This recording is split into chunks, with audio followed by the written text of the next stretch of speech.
And keep going past this. All right, now stop.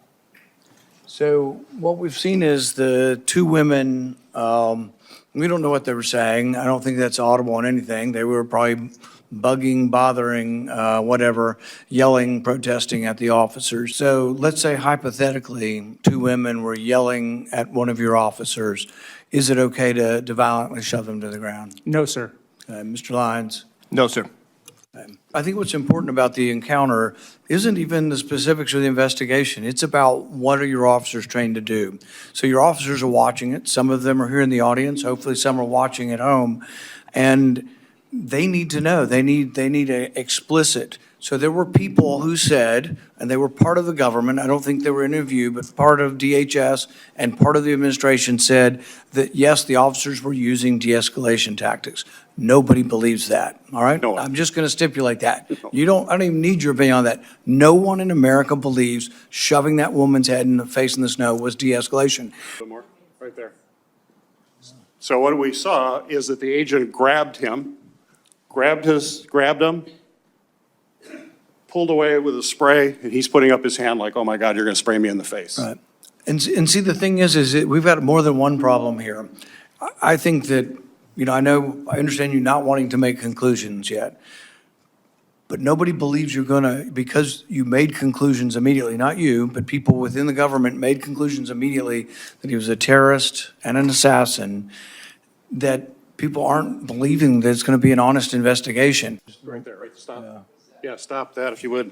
So if you'd stop that, I think what we saw right there, and make sure we're seeing this, that the officer basically started to beat him with a pepper spray canister at that point. That's right before we stopped that.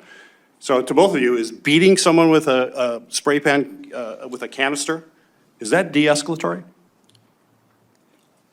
You're going to give me the same answer? You don't know if that's de-escalatory?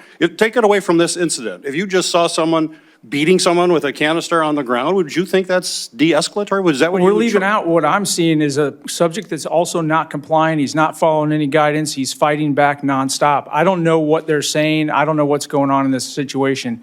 I know that they're all being interviewed what was going on, and that will be part of the official record. But I can't answer whether that's appropriate or not. It depends on what a reasonable officer saw at that time. I think he is retreating at every moment. He's trying to get away, and he's being sprayed in the face. I don't think that's de-escalatory. That's an escalatory thing. So while pepper gas, you might have a theory of how it might be a de-escalation. In this case, without a question, it is. But I can tell you, if we come back with a result, and people say we looked at it, nobody's to blame for anything, and there are no changes, I think it destroys the trust in ICE. You want to trust in ICE and Border Patrol agents. We've got to restore that. And it doesn't mean that we have to do something inappropriate to these agents, but some of the stuff's inexcusable. I mean, and it's going to take, it's going to take conclusions. It's going to come forward. But right now, I don't know that the American public, believes that there can be an honest assessment. Do you swear that the testimony you will give before this committee will be the truth, the whole truth, and nothing but the truth, so help you God? Thank you. You may be seated. The witnesses' opening statements have been submitted for the record. We will now play a video that has been authenticated. The audio has been reduced except for the sound of the gunshots at the end. Campaign contribution out of it. You ought to be indicted. True. Well, that's the truth. I think we've made the point. Let's keep the tenor just for the record. Oh, I'll ask how I want to. He's lying, and that's. You said, let's go fight these people, meaning the people who were investigating the fraud. Why'd you do it? Why'd you help them? Are you going to let me answer? Please, we're all ears. So first of all, you're cherry picking quotes out of there. Why did you help them? I thought you were going to let me answer. Why did you help them? Are you going to let me answer? Why did you help them? You let me answer and I'll answer you. Tell the truth and I'll let you answer. I will tell the truth. Good. Let's do that. That'd be a nice change. Why'd you help them? Now see, Mr. Chairman, I didn't come here to be insulted. I came here voluntarily. You came here for the truth. Let's have it. Why did you help them? The quotes are here. They're in black and white, and every member of this audience can listen to the recording. It's 54 minutes long. It's all in public. You can Google it right now and listen to it. Right, and listen to it all. Why'd you help them? First of all, I didn't help them. You did help them. No, I did not. I certainly didn't. You're saying you didn't do anything for them. You didn't. Well, wait a minute. I already have my team working on this again. That's not you. I have my team assisted with the information that led to the prosecution and conviction of these people. No, you didn't. You didn't lift a finger to prosecute them. No, you did not. No, You didn't because lift a finger it was to a prosecute federal them. You had, BS. You had whistleblowers come to you as early as 2019. You're the one talking BS. Hey, listen, it's my time. Doesn't know what you're talking about, sir. No, sir. You now have encountered the truth and you don't like it. Why'd you take their money? Why'd you take their money?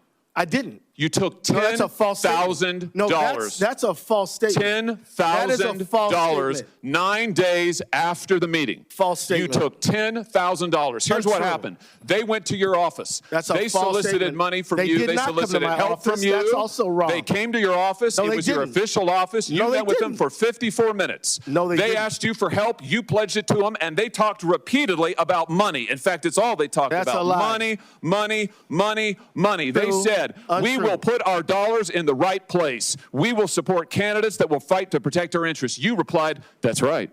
They said, if you are securing your donor base and securing your power base, you can act the way you want. You replied, money is freedom.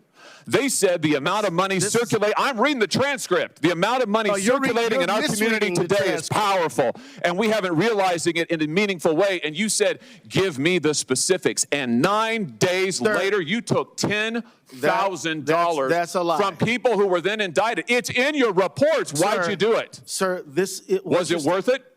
You know what? This is a theatrical performance. This is the truth. This is what accountability looks like, of which you've had none. You helped fraudsters defraud your state and this government of $9 billion, and you got a fat campaign contribution out of it. You ought to be indicted. True. Well, that's the truth. I think we've made the point. Let's keep the tenor just for the record. I'll ask how I want to. He's lying, and that's the truth. Oh no, this is all on the record, sir. Did you bother to investigate where the money that you facilitated their fraud for, where it went?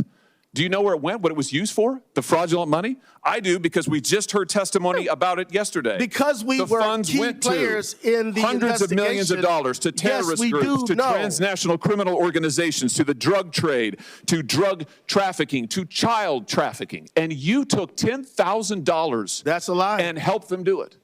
You know, the other thing is, whistleblowers came to you as early as 2019. Let's look.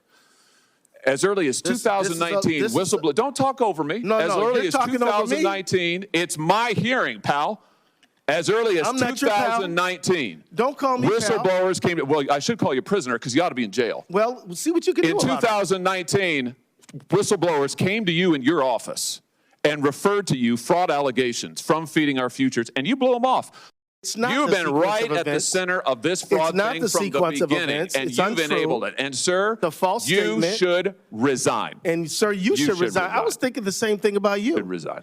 I was thinking the exact same thing about you. I'm sure after encountering this truth, you are, because it hurts to have accountability, doesn't it? Because after this parade of lies and presentation, I think you should be ashamed for misrepresentation. Time has expired. 播报新闻是我的日常。必须时刻保持妆容和皮肤的最佳状态。当来到人生中最重要的时刻，也是 KS 逆时奇迹帮助我轻松驾驭，闪闪发光。KS 逆时奇迹活肤露全效精华、精华霜，多达5种 EGF 6大冻龄关键成分，保湿效果让我非常满意，小细纹也不再困扰我。我就是我自己的最佳女主角。KS 让我从容自信，光彩动人。我是我人生中的大女主，我的最爱我做主。KS 逆时奇迹系列热卖中，下单请上快点购，透过中天新闻网 App 下单立减50，或输入 CTI 推荐码有额外折扣。